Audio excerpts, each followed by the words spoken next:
comprendre la partie de poker menteur à présent entre Benyamin Netanyahou et le Hamas autour d'un accord de paix souhaité au Proche-Orient, Myriam. Gaza, poker menteur pour la paix. Vous n'hésitez pas à poser vos questions grâce au QR code qui est là. Nos experts nous retrouvent dans quelques instants. On y répond dans moins d'une demi-heure. Ah, moi, je préfère le rythme là.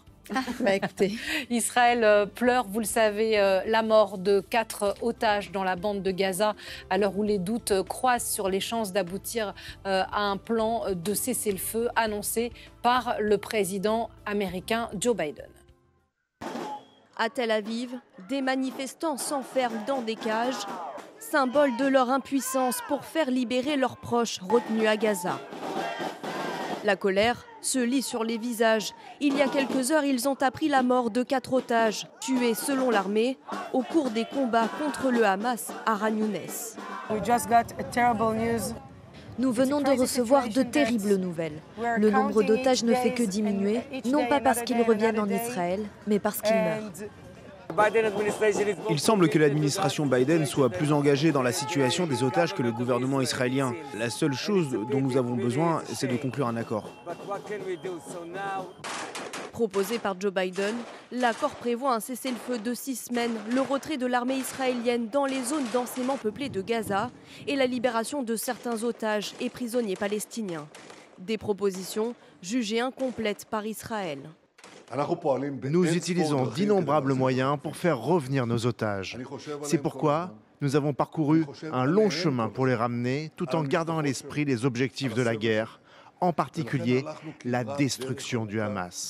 Cela fait partie du plan. Face à ce refus, les États-Unis ont annoncé hier un projet de résolution du Conseil de l'ONU pour soutenir l'accord de cessez-le-feu à Gaza. Ils ont aussi appelé le Hamas à l'accepter. On va essayer de comprendre avec vos questions, avec nos experts, ce qui se joue, ce qui se discute. Et ça a l'air très tendu à l'instant, au moment où on ouvre ensemble cette discussion. Le président américain laisse entendre que Benyamin Netanyahou fait traîner à dessein la guerre à Gaza. C'est une nouvelle remarque de Joe Biden et c'est dans une interview au magazine Time publiée aujourd'hui. Nous accueillons pour en parler Rina Bassiste. Est-ce que je prononce correctement votre nom? Bonsoir madame. Bonsoir. Vous êtes correspondante de la radio israélienne à Paris et rédactrice également au journal américain Al Monitor. Et vous êtes ancienne diplomate. À vos côtés, Hugues Huette, spécialiste France Info TV. Bonjour. Des questions internationales. Bonsoir Hugues. Hugues, est-ce que vous pouvez nous rappeler dans un premier temps, on va plonger dans cette partie de poker menteur, c'est le titre qu'on a choisi ensemble pour cette deuxième heure. Qu'est-ce qu'il y a sur la table ? Qu'est-ce que les Américains ont mis sous la table? Peut-être d'où ça vient aussi, parce qu'on nous dit que ça vient directement du cabinet de Netanyahou et on ne comprend pas bien pourquoi il ne veut pas le signer. Racontez-nous.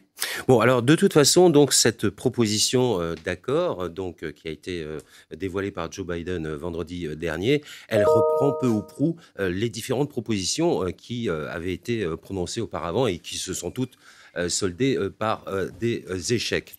Alors oui, effectivement, c'est un petit peu surprenant que dans sa formulation, Joe Biden a effectivement dit qu'il reprenait une proposition israélienne de cessez-le-feu. Alors qu'est-ce qu'il y a dans cette proposition? Donc il y a plusieurs étapes. La première, c'est un cessez-le-feu de 6 semaines, assorti donc de la libération d'otages, essentiellement des femmes, des personnes âgées ou des malades, de libération de prisonniers palestiniens et de l'accroissement d'une aide humanitaire.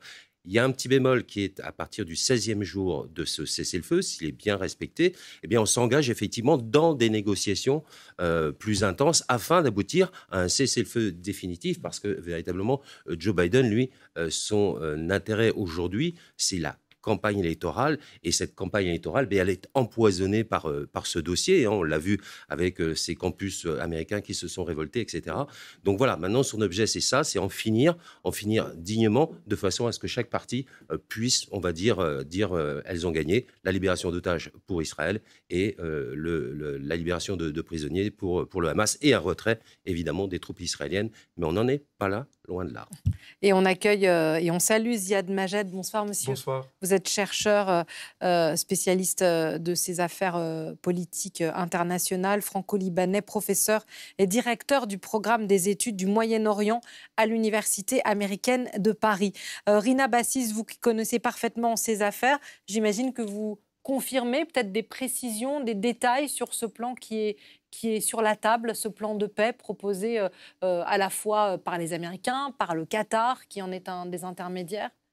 Oui, tout à fait. Je crois que c'était très, très bien expliqué. On a une proposition, en fait, qui n'est pas très loin, même on peut dire presque identique à cette proposition qui était présentée sur la table il y a quelques semaines.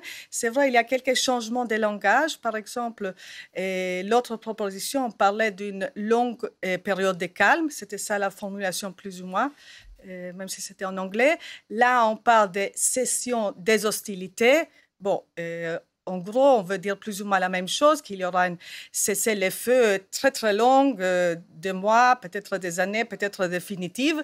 Mais justement, cette formulation, c'est la façon dont les Américains ils ont choisi à présenter les choses pour à la fois laisser Netanyahou à vendre, si je peux dire, cette idée à son gouvernement, surtout la partie plus difficile, le ministre des extrêmes droites, et à la fois aussi le Hamas qui pourra dire, voilà, on a obtenu ce qu'on cherche et le cessez-le-feu. Maintenant, il faut dire qu'il y a deux partis ultra-orthodoxes qui ont dit hier et aujourd'hui qu'ils vont soutenir cette proposition, ce qui met Netanyahou dans une situation assez confortable parce qu'on se souvient la fois passée avec cette libération qu'on a eue en novembre, c'était le gouvernement israélien, pas le Parlement qui l'a voté.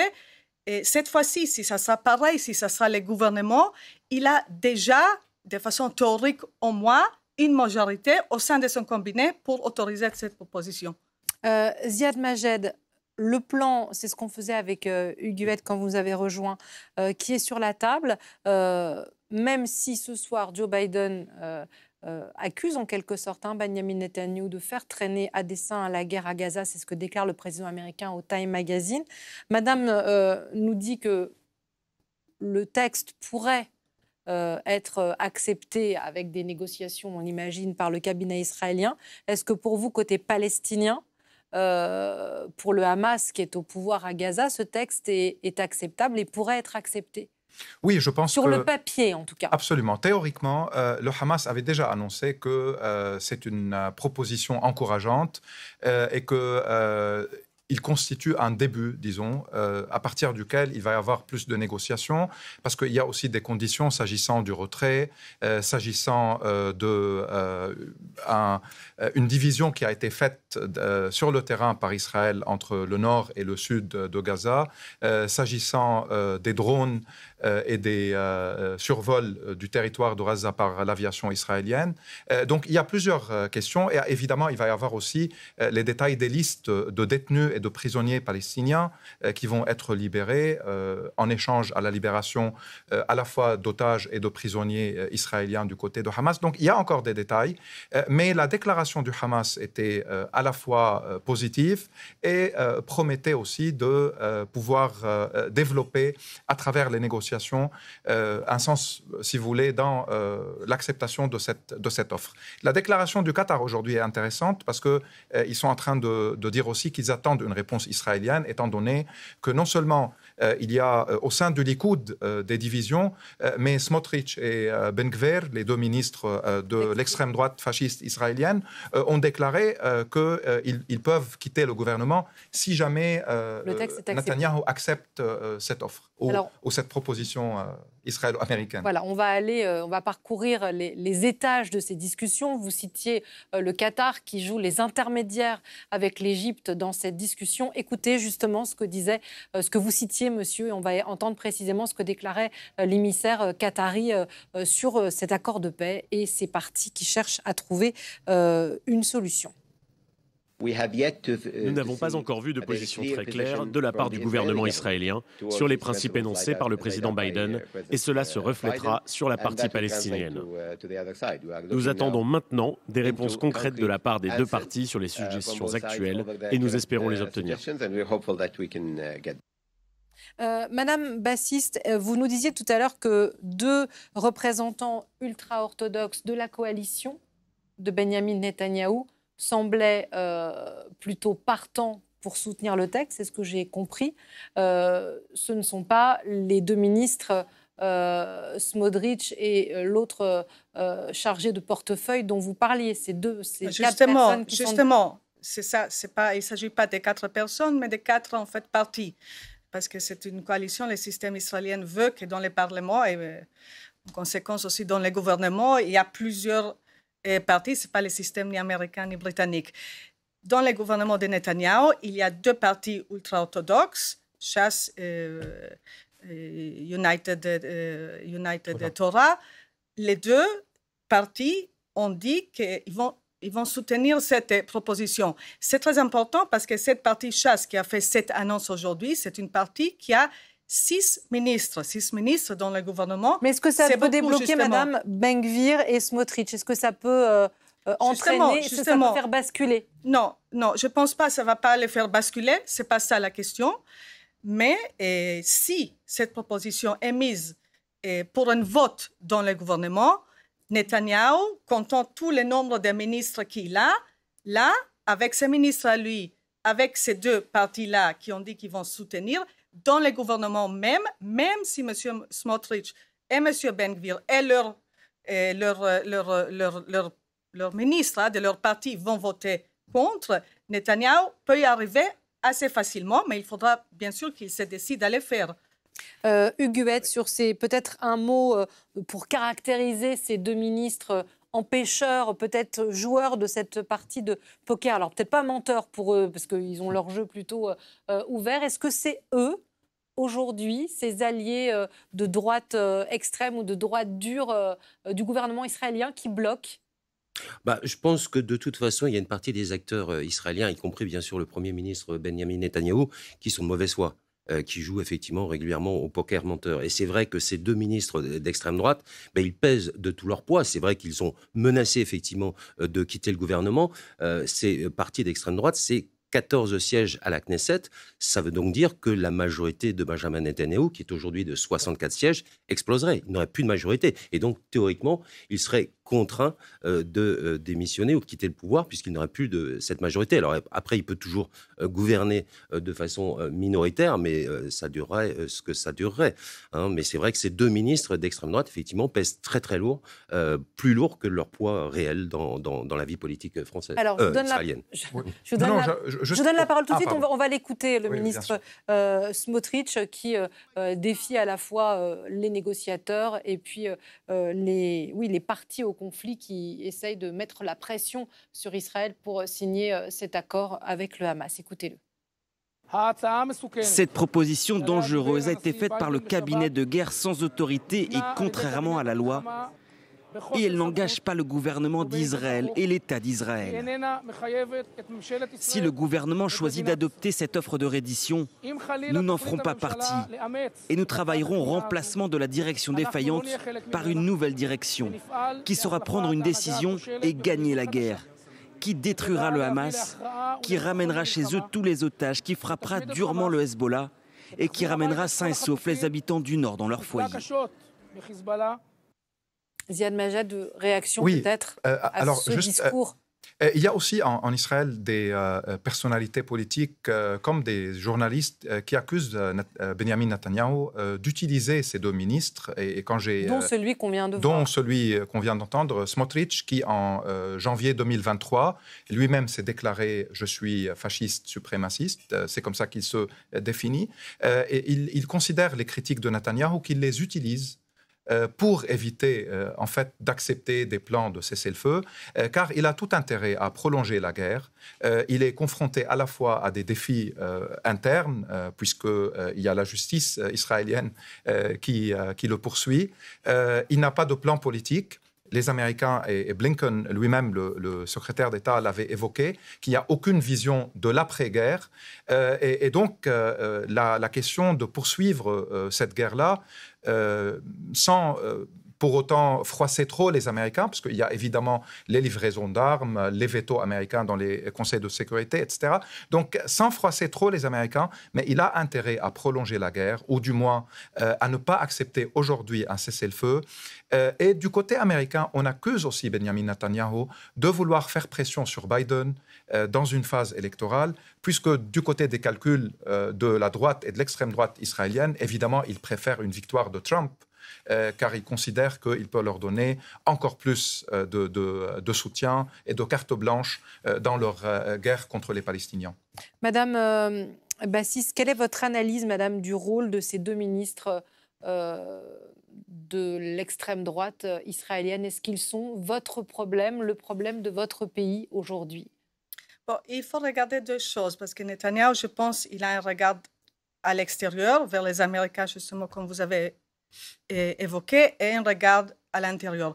Côté extérieur, on a quand même vu que très rapidement, après cette révélation de Biden sur la proposition, Netanyahou a reçu une invitation formelle d'adresser le Parlement américain. Donc, on peut quand même, je crois, deviner qu'il y avait une certaine entente avec Netanyahou, justement, sur le principe qu'il sera d'accord avec cette proposition de Biden. Je crois que ça va de soi. Ça, c'est le côté extérieur. Côté intérieur, Netanyahou, il a, entre guillemets, deux problèmes. Un problème, c'est ces deux ministres de droite, justement d'extrême droite, qui menacent de quitter son gouvernement. Il y a une solution pour ça.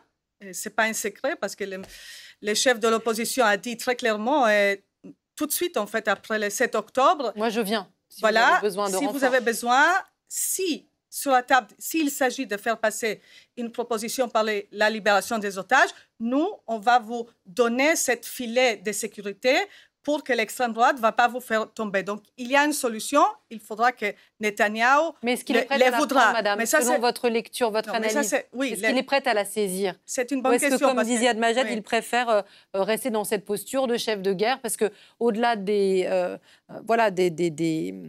prix humanitaire terrible que payent les Palestiniens, et si je me trompe, dites-le moi, mais il y a quand même ce sentiment partagé en Israël que le motif premier, qui était de sortir le Hamas de la bande de Gaza, est un motif partagé par tout le monde. Non, mais justement, quel est le motif premier? C'est ça, en fait, la question. C'est pour ça que je parle de cet regard intérieur. Parce que dans son regard intérieur, d'un côté, il a son gouvernement et son désir, ça c'est sûr, de prolonger aussi sa position, son pouvoir. Effectivement, on sait qu'il a d'autres problèmes. Hein. Il a aussi des problèmes juridiques à côté, même si la guerre continue pas. Il a d'autres problèmes qui vont menacer sa survie politique. Mais de l'autre côté, il y a une grosse partie de la population israélienne qui dit qu'il faut arriver à un accord, il faut les sortir.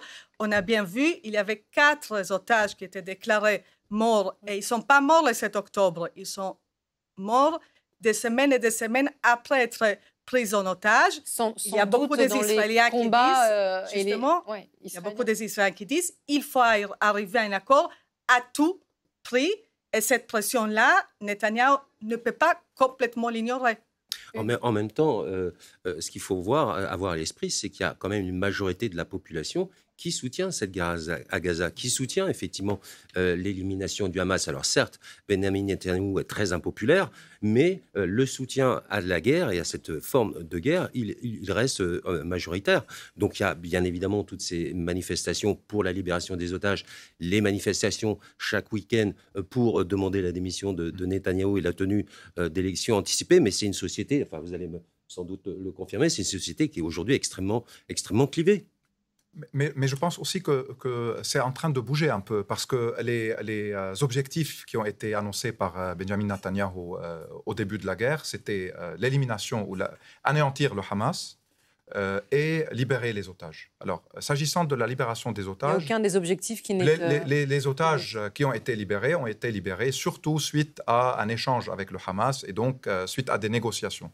Et par rapport à l'élimination ou l'éradication du Hamas, non seulement cela est impossible et irréaliste, les Américains l'avaient déjà en octobre 2023 annoncé, mais on en est très loin et il y a des combats partout, y compris à Jabalia, y compris dans la ville même de Gaza dans le nord, partout. Donc les deux objectifs n'ont pas été réussis, n'ont pas été réalisés. Et puis, il y a un troisième objectif qui, à mon avis, est le vrai objectif de Netanyahou et de l'extrême droite israélienne, c'est de rendre toute cette zone inhabitable. C'est la destruction des conditions de vie des Palestiniens afin de les pousser à moyen terme à partir, en changeant donc, en effectuant un changement de démographie à Gaza, puisqu'aujourd'hui on dit que 94% de l'eau n'est plus potable, puisqu'il y a eu une destruction systématique de tous les hôpitaux, de toutes les écoles, des universités, il y a eu la destruction de l'infrastructure, il y a la famine, il y a des maladies. Donc l'idée, est, en plus de ce qu'on appelle herbicide et domicide, donc la destruction de tous les espaces urbains et des domiciles des Palestiniens, pour effectuer un changement démographique afin de pousser les Palestiniens à partir. Et en parallèle, on oublie souvent, mais ce qui se passe en Cisjordanie et à Jérusalem-Est occupée, par exemple, ce qui se passe là-bas est plus important encore pour Smotrich et Ben Gvir, qui sont des colons et qui veulent que l'annexion et la colonisation s'intensifient. Et elle est en train de s'intensifier depuis des années, mais là, depuis des mois, encore plus. Il y a des vols de terres palestiniens, de biens palestiniens. Il y a plusieurs colonies qui ont été élargies.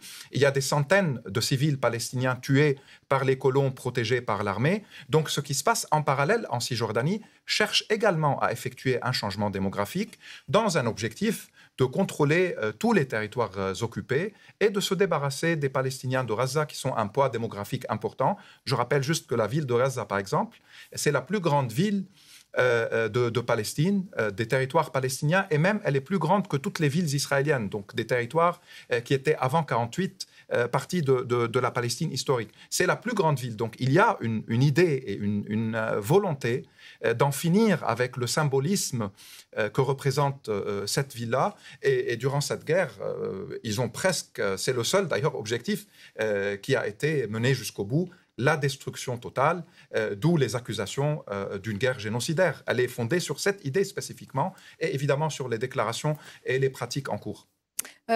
Huguette, pour jouer au poker, il faut être au minimum 2.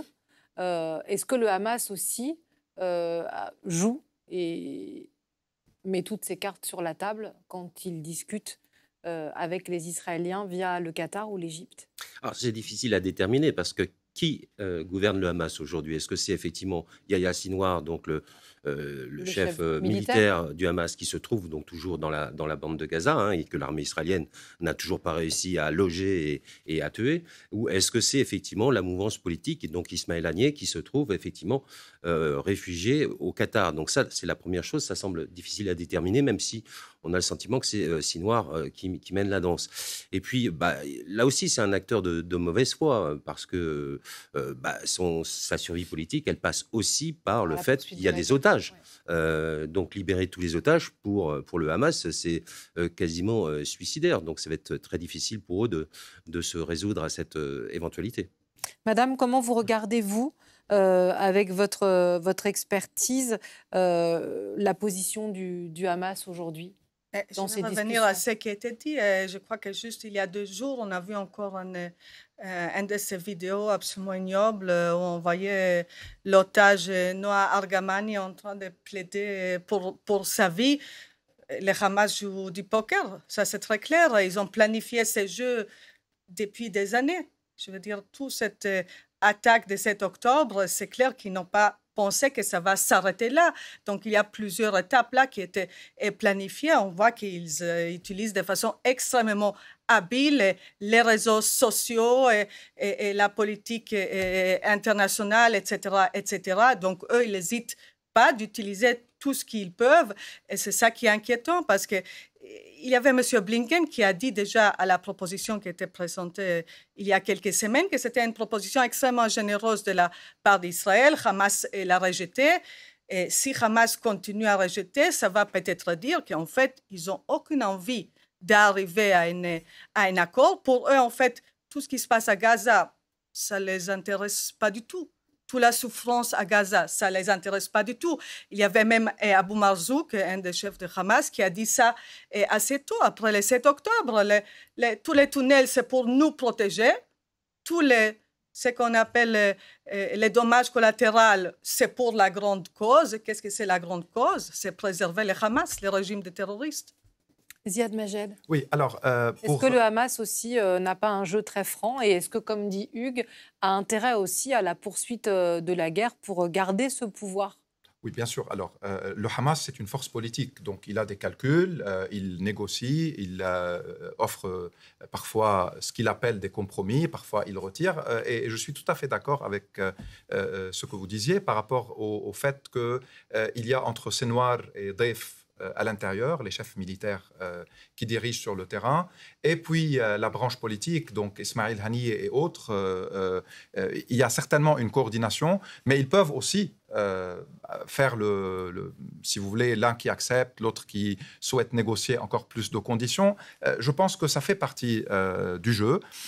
Maintenant, par rapport aux otages, et encore une fois, au niveau du droit international, je parle, on peut qualifier tous les civils israéliens qui ont été kidnappés le 7 octobre d'otages. Mais pour les militaires qui ont été emprisonnés, ce ne sont pas des otages, ce sont des prisonniers de guerre. Donc, la négociation avait bloqué par rapport à cette question-là. Est-ce qu'on libère tout le monde, c'est-à-dire les otages, les civils israéliens et les prisonniers de guerre, les militaires, ou pas? Hamas disait, et je pense que ça c'est de l'intérieur, ça vient, c'est qu'on n'a pas de garantie si on libère tout le monde, qu'après quelques semaines de cessez-le-feu, Israël et la machine de guerre, elle va reprendre cette machine de guerre, et donc on n'aura plus de carte de négociation. D'où, aujourd'hui, on ne parle plus des soldats israéliens, donc des prisonniers de guerre, on parle des civils, des otages, en échange pas seulement à des prisonniers palestiniens, parce qu'il y a en Israël des milliers de détenus administratifs palestiniens. Ça, c'est la documentation des organisations des droits humains israéliens qui le montre, et il y a les listes de noms. Ce sont des personnes qui peuvent être emprisonnées pendant des années, pas seulement des mois, sans raison et sans accusation. On appelle ça détention administrative. Ils peuvent être soupçonnés d'avoir lancé un caillou sur un soldat d'occupation dans les territoires en Cisjordanie. Ils peuvent être accusés d'avoir regardé méchamment un soldat qui humilie des femmes palestiniennes sur un checkpoint. Donc, il y a des milliers de ces personnes-là qui sont aussi, dans un certain sens, des otages, si on parle politiquement. Donc, la question bloque par rapport aux soldats israéliens prisonniers de guerre et aux listes de Palestiniens à libérer, y compris des chefs politiques et militaires palestiniens que Israël, jusqu'à maintenant, n'a pas ouvertement approuvé leur libération. Par contre, certainement, Hamas, aujourd'hui, est dans une guerre de survie et leur priorité, c'est leur survie. Mais je ne qualifierai jamais des civils, notamment des dizaines de milliers de civils massacrés et bombardés et affamés et assiégés, je ne les considère pas des dommages collatéraux. Ce sont des victimes de crimes de guerre, de crimes contre l'humanité, voire de crimes de génocide, selon certains juristes, y compris des juristes israéliens comme Segal, comme Omar Bartov, comme Goldberg, 3 références en Israël des études de l'Holocauste et du génocide, qui considèrent que ce que commet Israël à Gaza aujourd'hui est et je prends leur terme, textbook of genocide, c'est un cas d'école de génocide. Donc ce ne sont pas des dégâts collatéraux, ce sont des êtres humains palestiniens occupés, assiégés, bombardés et tués par l'armée israélienne. Hugues, sur le plan diplomatique, et c'était le thème de notre débat aujourd'hui, sur ce qui peut être signé, ce qui peut avancer ou pas, une des hypothèses qui est mise en avant par les Américains, c'est de remettre ce plan de paix à nouveau entre les mains du Conseil de sécurité pour en faire une résolution. On est un peu sceptique ces derniers mois sur l'efficacité du Conseil de sécurité. Est-ce que cependant, si c'était adopté à une majorité, ça pourrait être une pierre de plus dans le jardin de Benyamin Netanyahou et du Hamas? Clairement, effectivement, Joe Biden, en lançant cette initiative auprès du Conseil de sécurité, essaie de faire pression, essaie de s'assurer une victoire sur cet accord de cessez-le-feu, parce qu'il engage quand même son crédit, Joe Biden. C'est pas rien ce qu'il a décidé de faire. C'est sur son nom que donc va reposer la victoire ou l'échec de ce cessez-le-feu. Et comme je le disais, effectivement, il a en face à lui 2 interlocuteurs de mauvaise foi qui sont prêts à lui mettre les bâtons dans les roues pour des intérêts qui leur sont propres. Et donc, c'est très difficile pour Joe Biden. Un camouflet en cette période de campagne électorale, ce serait difficile pour lui. Je reviens d'ailleurs aussi à cette invitation là, de la Chambre des représentants du speaker républicain de la Chambre des représentants faite à Netanyahou de venir le 13 juin dernier, là aussi, on voit toujours une certaine confusion. On ne sait jamais très bien où on en est. Au début, Netanyahou quand on lit aujourd'hui, on sait plutôt non, quoi. Oui, c'est ça. Mais Netanyahou dit c'est super, je vais pouvoir m'exprimer devant le Congrès. Et 2 jours plus tard, il dit non, mais en fait, pas du tout. J'irai pas le 13 juin parce que c'est une fête juive.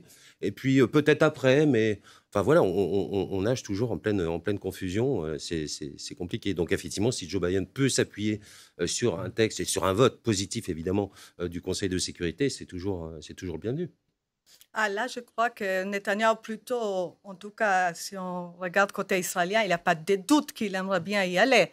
Donc là, c'est vraiment juste des questions de politique intérieure israélienne, justement, parce que sa propre coalition est composée des partis ultra-orthodoxes, qu'il ne peut pas se permettre absolument pas de les faire ni pendant les Shabbats, ni pendant les fêtes religieuses. Il faut trouver une solution, mais lui, il est absolument partant. Ça, je suis convaincue. Maintenant, cette proposition pour les conseils de sécurité, c'est compliqué. Moi, j'ai le sentiment que Biden essaie en fait de montrer en Israël, regardez, on peut arriver au Conseil de sécurité aussi avec quelque chose de positif. Et pourquoi il essaie de faire ça?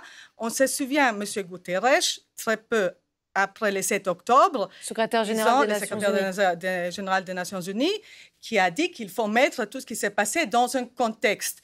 Cette déclaration de M. Guterres était extrêmement mal perçue, mal prise par les Israéliens qui ne font pas confiance que de toute façon pour Israël, l'ONU et le Conseil de sécurité, de toute façon, c'est contre Israël. Rien de positif peut y passer. Là, peut-être Biden peut offrir une autre chose aux Israéliens et ça sera quelque chose de positif. Peut-être c'est quelque chose que les Israéliens peuvent justement accepter, intérioriser. Alors, vous avez tous parlé, et notamment Hugues, de la propagation, en quelque sorte, en tout cas sociétale, le fait que ce conflit touche beaucoup des populations du monde occidental, notamment les étudiants. Ça impacte l'électorat démocrate de Joe Biden. Regardez ces images, on l'a vécu ensemble tout à l'heure sur France Info, de ce qui s'est passé aussi à l'Assemblée nationale. Il y avait eu ce député insoumis qui avait brandi ce drapeau palestinien. Aujourd'hui, c'était ces députés de l'hémicycle à gauche, notamment, qui avait décidé de se vêtir pour former les couleurs du drapeau palestinien, avec une prise de parole du député Émeric Caron, et puis de l'autre côté, des députés, notamment de la majorité, qui avaient décidé de revêtir l'écharpe républicaine et revoyer ce drapeau brandi par ce député qui avait fait couler beaucoup d'encre. Est-ce que ça, monsieur, madame, c'est de l'écume, pardon, pour les deux protagonistes de la résolution du conflit en Israël, ou est-ce que ça peut... Est-ce que ça pèse d'une façon ou d'une autre? Rapidement, s'il vous plaît, avant qu'on aille aux questions de nos téléspectateurs. Moi, je pense que ça pèse évidemment quand il y a une solidarité, ou quand il y a un intérêt, ou quand il y a au niveau international un suivi de tout ce qui se passe et une volonté que ça s'arrête, qu'un cessez-le-feu soit imposé. Évidemment que ça joue un rôle. Et je pense que depuis la guerre de Vietnam, il n'y a pas eu au niveau des universités, par exemple en Occident, une mobilisation aussi importante que celle qu'on voit aujourd'hui en soutien aux droits du peuple palestinien et en soutien à un cessez-le-feu. Cela reflète aussi un changement peut-être de sociologie politique ou un changement générationnel qui n'est pas définitif, mais qui est important et qui touche aussi aux États-Unis, notamment sur la côte Est et à New York, une partie de la communauté juive américaine. Quand on voit les manifestations de Jewish Voice for Peace ou la Voix juive pour la paix, ce ne sont plus des intellectuels ou des élites ou quelques étudiants, ce sont des masses, des milliers qui participent. Donc, quelque chose est en train de changer. Et juste pour revenir à Joe Biden, et je termine là, il a aussi offert à Israël quelque chose de très important, tout en essayant de convaincre Netanyahou et sa coalition de cette offre-là, en prétendant en plus qu'elle est israélienne. Il a dit que les États-Unis s'opposent à la Cour pénale internationale et ne souhaite pas que cette Cour pénale internationale intervienne, surtout après la demande du procureur de mandat d'arrêt visant Netanyahou, Gallant, son ministre de la Défense, et 3 chefs du Hamas. Donc il leur offre, comme il le fait à travers, exactement, comme il le fait avec les vétos toujours pour protéger les Israéliens au Conseil de sécurité. Il leur dit qu'on ne va pas suivre le droit international, on va violer le droit international, mais vous devez aussi accepter certains compromis, parce que moi, j'ai besoin, pour des raisons électorales, et même pour l'image des États-Unis, qui doivent arriver à convaincre un allié d'accepter un plan qui arrange tous les acteurs aussi de la région. Madame. Moi, je pense que ce qui s'est passé ces derniers jours à l'Assemblée nationale et de façon générale, toutes les déclarations et les faits de l'extrême gauche, c'est quelque chose d'extrêmement grave. Oui, il y a un changement dans la société française, mais c'est un changement extrêmement dangereux parce qu'elle banalise en fait d'abord des notions d'antisémitisme, il faut le dire. Et ce qui s'est passé n'est pas innocent parce que tous ces gens qui ont manifesté contre Israël depuis le 7 octobre, ces gens-là n'ont jamais manifesté contre le Hamas, n'ont jamais dit « Hamas, c'est vous aussi les responsables de tout ce qui se passe à Gaza. Tous les gens qui souffrent, est-ce pas la responsabilité de Hamas ?» Jamais on a vu ça dans les manifestations. Au lieu de ça, qu'est-ce qu'on voit? C'est de la mer jusqu'à la rivière, ce genre de déclarations. Donc, en fait, tout ce qu'on voit, ce n'est pas des choses innocentes, ce n'est pas juste pour la cause palestinienne, parce qu'on sait très bien que Hamas, est-ce que Hamas, c'est pour la cause palestinienne? Moi, je ne pense pas. Hamas, ce n'est pas pour la solution des deux États. Hamas, c'est dangereux pour la cause palestinienne. Et les gens qui soutiennent la cause palestinienne et les gens qui veulent la paix, il ne faudra pas qu'ils soutiennent Hamas d'aucune façon. Ce n'est pas ça qu'on voit aujourd'hui. Je peux placer un petit mot? Bien sûr. Alors, Hamas est né en 1987, 20 ans après l'occupation de Gaza, de Jérusalem-Est et de la Cisjordanie. Notamment avec les encouragements des États-Unis. Et Hamas... pour avoir un interlocuteur qui décrédibilise un peu l'autorité palestinienne. C'était le jeu israélien pour diviser les Palestiniens. Donc Hamas n'incarne pas la lutte palestinienne. Aujourd'hui, ils se battent sur le terrain, ça se verrait. Et aujourd'hui, on peut, d'un point de vue de droit international, encore une fois, évoquer les crimes de guerre commis le 7 octobre, comme évoquer ce qui est légitime le 7 octobre, c'est-à-dire les attaques contre des positions militaires. Or, les attaques contre tout civil est une violation du droit international des conventions de Genève et doit être justiciable. Mais réduire cette question palestinienne qui dure déjà depuis au moins 1917 avec la déclaration de Balfour britannique, depuis 1948 avec la fondation d'Israël et le fait que des centaines de milliers de Palestiniens ont été chassés, puis l'occupation à partir de 1967, la réduire à la question antisémite, moi je trouve que c'est une humiliation à l'intelligence de beaucoup de gens. Il y a des antisémites, oui, mais il y a surtout des antisémites qui soutiennent le gouvernement d'Israël. Je parle de l'extrême droite en Europe en général, qui historiquement baignait dans l'antisémitisme et aujourd'hui soutient le gouvernement Netanyahou. Je parle d'une bonne partie de la base électorale de Donald Trump qui est ouvertement antisémite et qui soutient Netanyahou. Je parle de la base sociale de M. Bolsonaro au Brésil, qui est en partie antisémite et qui soutient Israël. Je peux donner plein d'exemples. Et je donne aussi l'exemple d'un article de Gédéon Lévy dans Haaretz, le quotidien israélien, où il dit déjà en 2016 que les meilleurs amis de Benjamin Netanyahou et d'Israël aujourd'hui sont des racistes et des antisémites européens et occidentaux. Donc la question est beaucoup plus compliquée. Certains se cachent en utilisant la question palestinienne parce qu'ils sont antisémites, mais il y a beaucoup d'antisémites et pro-sionistes du côté israélien, et on peut tout à fait lutter contre l'antisémitisme, qui est un racisme extrêmement grave et criminel, comme toute autre forme de racisme, mais évidemment, dans le contexte européen, on le comprend différemment, et il est différent vu l'histoire, mais qui est très européenne quand même. Donc, cette question de l'antisémitisme, on peut se battre contre les antisémites et contre tout discours judéophobe, tout en étant anti-politique israélienne, anti-occupation, anti-apartheid et anti-crime israélien. Myriam, les questions, vous avez la parole. Nos experts sont là pour vous répondre. Il y a beaucoup de questions, évidemment, parfois simples, mais les réponses ne sont pas évidentes. Vous avez le QR code qui est là, votre téléphone portable. Les questions arrivent directement sur ma tablette. Les deux questions de Noah, puisque c'est les deux faces d'une même pièce. Est-ce que les États-Unis peuvent forcer Israël à un cessez-le-feu? Madame Bassi, Hugues, allez-y. Les États-Unis, ils ont deux armes majeures. C'est la livraison d'armes à l'État d'Israël et c'est la possibilité donc d'utiliser ou pas son veto au Conseil de sécurité. Or, ces deux armes majeures, elles n'ont pas été utilisées à ce jour par les États-Unis. Et c'est vrai que si l'une de ces deux armes était actionnée, ça changerait sans doute la phase de la guerre, puisque Israël ne pourrait pas continuer à perpétrer une guerre qui est très lourde en matériel, en usage de matériel. Donc, Israël a une industrie de défense, mais qui est largement insuffisante pour faire face à tous les bombardements qu'elle opère. Donc voilà. Et puis si effectivement il y avait un clair désaveu d'Israël de la part des États-Unis, qui sont quand même l'allié indéfectible, comme tout le monde le sait, donc au Conseil de sécurité des Nations Unies, là aussi, ça pèserait. Noah, à moins que quelqu'un va ajouter quelque chose. Oui, je vais peut-être dire juste un petit mot. Je suis d'accord avec cette analyse, mais j'aimerais ajouter aussi une autre chose.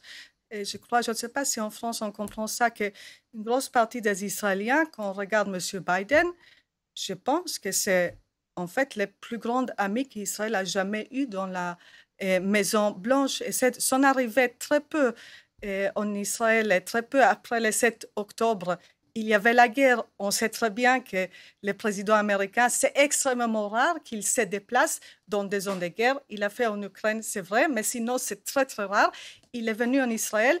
Et il y a aussi toute son équipe qui est en fait en communication, dialogue quotidien presque avec les familles, avec M. Blinken, mais aussi M. Sullivan, qui sont tout le temps, tous les jours, en contact avec les familles des otages américains.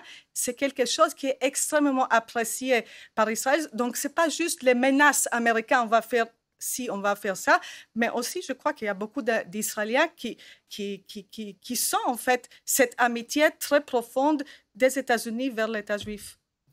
Noah, mais la question du côté de l'influence dans l'autre camp, le Qatar peut-il forcer le Hamas à accepter le cessez-le-feu ? Il a certainement une capacité d'influence sur le Hamas, et je pense aujourd'hui que le Hamas a besoin d'un interlocuteur comme le Qatar ou même l'Égypte. Donc oui, je pense qu'ils peuvent les pousser, disons, à accepter. Sauf que, encore une fois, sur la question de la libération des otages et des prisonniers de guerre, là, je pense, à mon avis, c'est Senwar et c'est l'intérieur qui décide, mais Qatar, évidemment, peut jouer un rôle Senwar, c'est le chef militaire du Hamas, militaire qui est à l'intérieur. Oui. On pense qu'il est toujours à Gaza. Vous avez utilisé tout à l'heure le mot prisonnier de guerre. Oui. C'est tombé dans l'oreille de Gab qui a une question. Monsieur, il me semble, mais je peux me tromper, dit-il, si le Hamas est un groupe terroriste et reconnu comme tel par l'Union européenne, comment peut-il y avoir des prisonniers de guerre par un groupe terroriste ? Le fait de dire prisonnier de guerre revient à légitimer le Hamas. Est-ce le cas ? Oui. Alors, premièrement, les termes par rapport au droit international ne légitiment personne.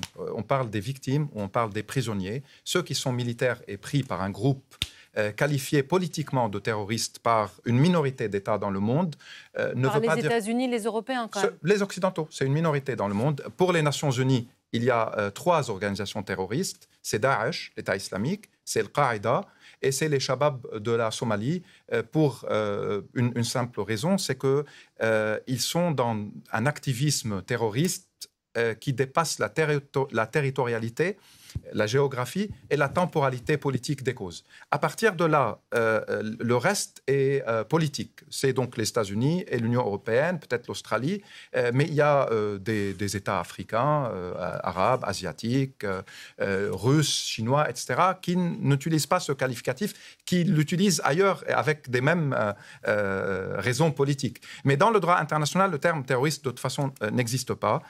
Donc, on distingue juste entre opération militaire et attaque contre les civils, d'où la distinction par rapport aux victimes et non par rapport à celui qui commet le crime ou l'opération militaire.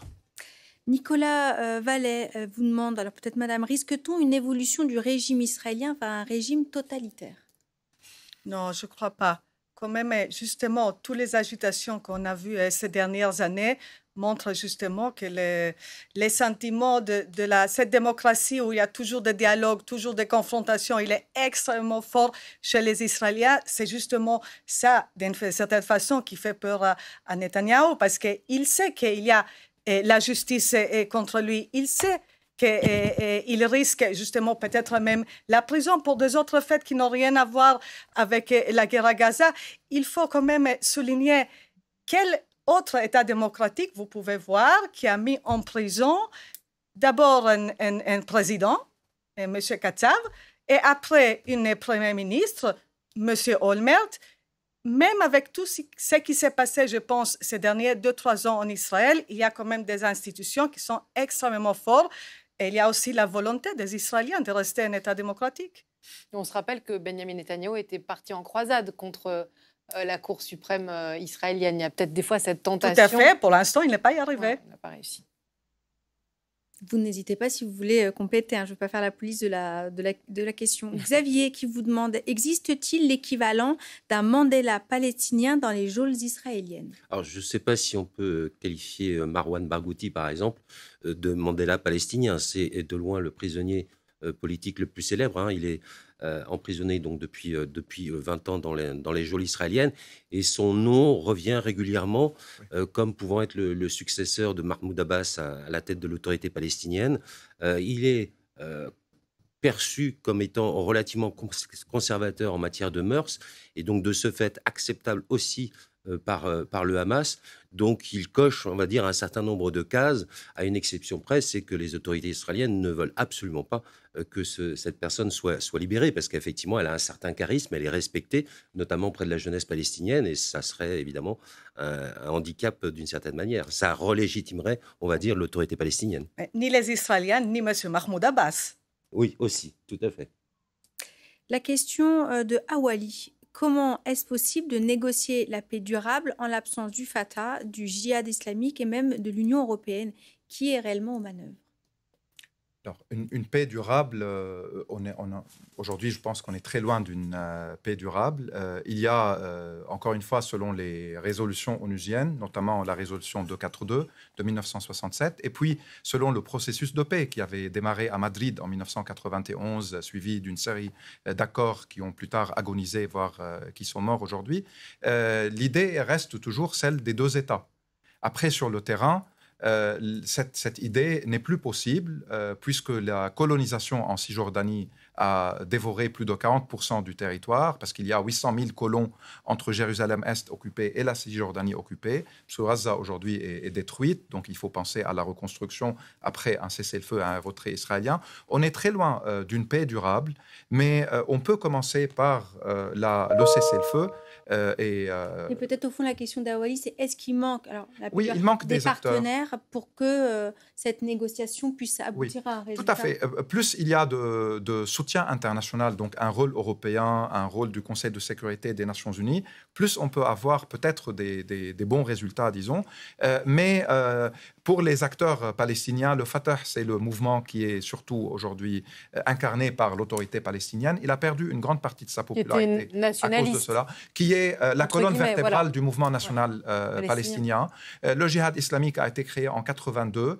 Il est un allié très proche de l'Iran, beaucoup plus que le Hamas, qui vient d'un background de frères musulmans. Le djihad islamique, il est plus proche de Téhéran aujourd'hui. Donc, il peut y avoir du côté palestinien, et il doit y avoir une réconciliation, essayer de se réorganiser. Mais encore, on est loin de là. Et le vrai problème aujourd'hui, c'est cette guerre-là, mais aussi c'est tout ce qui a été avant cette guerre.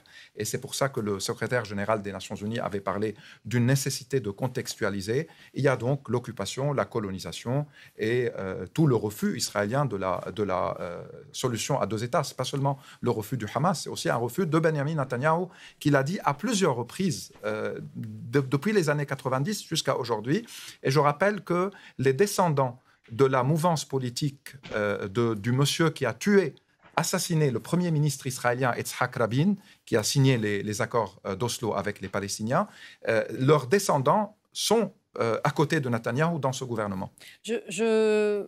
Je glisse juste cette information parce qu'elle est importante. Vous nous rameniez tous à la réalité de la guerre aujourd'hui. On parlait de l'alliance avec les États-Unis et Israël. Israël annonce aujourd'hui via nos confrères de l'AFP, un accord avec Washington pour l'achat de 25 F-35 supplémentaires. Et avec ce commentaire du gouvernement israélien, à un moment où certains de nos adversaires essaient de saper nos liens avec notre plus grand allié, tout ce que nous faisons, c'est renforcer davantage notre alliance. C'est le ministre de la Défense israélien, Yoav Gallant, qui tient ces propos. On n'est plus, vous parlez tout à l'heure de la défense qui pouvait être l'arme pour faire fléchir Israël et faire signer. On n'est pas dans cette dynamique. Très loin, oui. Hein? Et je rappelle qu'effectivement, le Congrès a voté une aide de 15 milliards de dollars tout récemment, donc en faveur d'Israël. Madame? Oui, bon, un petit commentaire sur cette information. Bon, on parle, ces avions-là, ils vont arriver dans quelques années. Donc, ce n'est pas pour tout de suite, ce n'est pas pour la guerre à Gaza. On parle plutôt pour la préparation d'Israël, justement, à la continuation possible des affrontements sur la frontière avec le Liban. C'est pour ça, en fait, les avions, pas pour les côtés gazaouites. Maintenant, la question qui a été posée, qui est, à mon avis, composée de deux choses, parce qu'il y a d'un côté, le monsieur demande sur l'Union européenne. Moi, je ne vois pas nécessairement une nécessité d'avoir l'Union européenne dans un processus de paix entre les Israéliens et les Palestiniens. Il faut dire la vérité que les moteurs étaient toujours les Américains, pas les Européens. C'est le fait. C'est peut-être pas très confortable de le dire en France, mais je pense que c'est la vérité. Donc ça, c'est une chose. Après, la deuxième chose, c'est bien sûr les partenaires palestiniens. Et là, il faudra aussi justement que les Palestiniens prennent des décisions. On sait que M. Mahmoud Abbas, le président de l'autorité palestinienne, est très faible. Et aujourd'hui, on sait aussi que le Hamas est très populaire, même en Cisjordanie. Donc là, il faudra que les Palestiniens se décident s'il y aura justement des élections palestiniennes, parce qu'effectivement, pour mener ce genre de négociations, il faudra peut-être avoir ça. Il y aura aussi ce risque qu'il n'y aura plus Fatah à la tête du peuple palestinien, mais le Hamas. C'est une possibilité que les Palestiniens eux-mêmes doivent se préparer et décider qu'est-ce qu'ils veulent. Est-ce qu'ils veulent une autorité palestinienne qui sera d'accord d'entrer dans des dialogues et des négociations? Est-ce qu'ils aimeront avoir le Hamas? Là, j'ai mal à voir une négociation possible pour une solution des deux États. D'où l'importance de la libération de Marwan Barghouti, qui, selon la plupart des sondages, est le responsable palestinien issu du Fatah, issu de la mouvance nationale palestinienne, qui peut gagner les élections face au Hamas, et d'où le refus catégorique israélien de le libérer, pas après le 7 octobre, depuis qu'il a été arrêté, il y a plus de 20 ans maintenant. Parce que ça pourrait être un interlocuteur crédible qui favoriserait cette solution. Parce que les gouvernements israéliens ont toujours dit on n'a pas d'interlocuteur palestinien, car ces interlocuteurs sont soit en prison, soit ont été assassinés par Israël, soit en exil, et donc ils n'ont pas la capacité de représenter les Palestiniens. Et cela ne nie en aucun sens une responsabilité palestinienne aussi au niveau des élites de l'autorité et du Hamas, qui se sont battus pendant très longtemps et qui n'ont pas construit une alternative politique capable de négocier au nom des Palestiniens. Peut-être pour être complet, parce que ça fait 2 fois qu'on l'évoque, il est donc en prison depuis une vingtaine d'années. Pour quelle raison? Alors, il a été emprisonné après la deuxième intifada, qui a eu lieu en 2000 contre la colonisation. C'était la question principale de cette intifada. Et il était à la tête de l'organisation du Fatah, accusé par Israël d'avoir tué des Israéliens durant l'intifada. Marwan Barghouti a soutenu Oslo, et l'accord d'Oslo contre une bonne partie des militants palestiniens qui trouvaient qu'Oslo était injuste et était plein de compromis. Et il a été jusqu'au bout pour une paix et pour la solution à 2 États. Mais quand l'intifada a éclaté, évidemment qu'il était dans les rangs de son peuple et parmi les militants palestiniens. Il est emprisonné, je pense, depuis 2003 ou 2004, donc ça fait maintenant plus de 20 ans. Et le Mandela palestinien, c'est en fait la famille de Nelson Mandela qui l'a qualifié de Mandela palestinien. Dernière question sur le Fatah de Awali, qu'on avait entendu tout à l'heure. Le Fatah en Cisjordanie occupée n'avait pas attaqué Israël le 7 octobre et pourtant il y a eu plusieurs morts. Déjà, faut-il inclure la question dans les négociations? L'est-elle d'ailleurs? La question est celle de la Cisjordanie, oui. Il y a des centaines de Palestiniens tués et blessés en Cisjordanie depuis le 7 octobre, bien qu'il n'y a pas eu là-bas des opérations militaires. Et même avant le 7 octobre, on était à des dizaines de morts chaque année, des milliers de détenus. Il y a 10 000, je pense, détenus palestiniens qui sont issus de la Cisjordanie. Il y a la colonisation, il y a les attaques des colons, il y a des vidéos, des documentations. La question d'Awali, c'est est-ce que c'est inclus dans la question, dans les négociations? Pour les Palestiniens, bien sûr.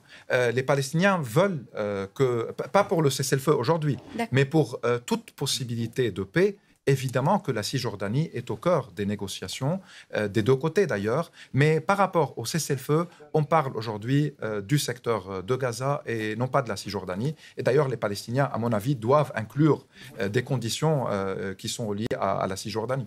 Beaucoup de questions aussi, évidemment, sur la figure de Benyamin Netanyahou. Alors là, ce n'est pas une question, c'est une affirmation de Jean-Louis, si vous voulez y réagir. Il dit « Netanyahou veut faire le grand Israël, il n'y aura jamais de paix ».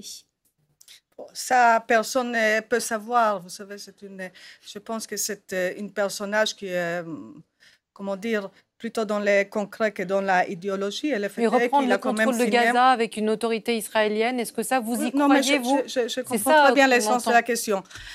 C'est quand même quelqu'un qui est, et je ne le défends pas du tout, ce n'est pas l'essence de mes propos, mais un petit peu expliquer le contexte.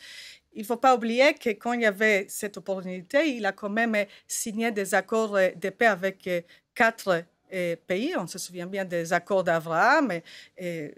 Il faut dire qu'il a une partie pour le rapprochement avec l'Arabie saoudite. Donc ça, il faut le dire. On aime ou on n'aime pas les personnages. Il faut le dire. Maintenant, est-ce qu'il peut faire la paix? C'est une question politique interne parce que la question, finalement, elle n'appartient pas à Netanyahou tout seul. Ce n'est pas lui qui va décider tout seul s'il y aura la paix entre les Palestiniens et les Israéliens. Les deux côtés, les deux peuples doivent se décider. Ça doit passer forcément par des négociations parce que là, il y a un gouvernement d'extrême droite qui ne va pas aller dans ce sens. Donc, il faudra qu'il y aura des élections en Israël pour avoir une autre sorte de gouvernement qui sera plus intéressé. Et il faudra aussi, côté palestinien. Et là aussi, on a un autre problème parce que M. Mahmoud Abbas, qui est à la tête de l'autorité palestinienne, n'a jamais condamné de façon claire l'attaque de 7 octobre. Il n'a jamais dit, en fait, la cause de Hamas n'est pas mon cause. Donc, tant qu'il ne va pas dire ça, tant qu'il n'y aura pas ce sentiment que les Palestiniens aussi, ils ne cherchent pas la cause de Hamas, mais ils cherchent la solution des deux États, ça va être très compliqué. Donc, il faudra des élections sur les deux côtés. Il faudra qu'il y aura des forces modérées et libérales des deux côtés qui vont surgir. Et c'est à ce moment-là qu'on pourra peut-être réfléchir à ça. Mais là, je pense qu'on n'arrive même pas à arriver à une solution sur Gaza. Les dialogues ou les discussions, les négociations pour les deux États, ce n'est pas pour tout de suite. Vous êtes parvenu sur l'expression « grand Israël », autant Benyamin Netanyahou, vous le rappeliez, avec les traités d'Abraham, se sont rapprochés de certains pays, mais sur le grand Israël. Oui, il faut faire très attention parce que c'est un terme qui est utilisé par l'extrême droite. À mon avis, ce n'est pas un terme que M. Netanyahou utilise et c'est justement, je pense, ce côté pragmatique. Tout est possible, ça dépend de comment va être la balance politique en Israël. Merci beaucoup à tous les trois. Merci Huguette d'avoir été pédagogue sur ces questions de ce conflit israélo-palestinien ou Netanyahou-Hamas. Merci Ziad Majed, pareil, monsieur, d'avoir partagé votre connaissance de ce dossier. Et merci Rina Bassiste d'avoir analysé notamment la complexité aujourd'hui de ce gouvernement, de cette coalition israélienne. Tout de suite, on continue avec l'actu internationale sur France Info via le Journal du Monde qui vous emmène en Chine. Et puis, vous avez votre rendez-vous de 19h. Comme d'habitude, très bonne soirée et à demain.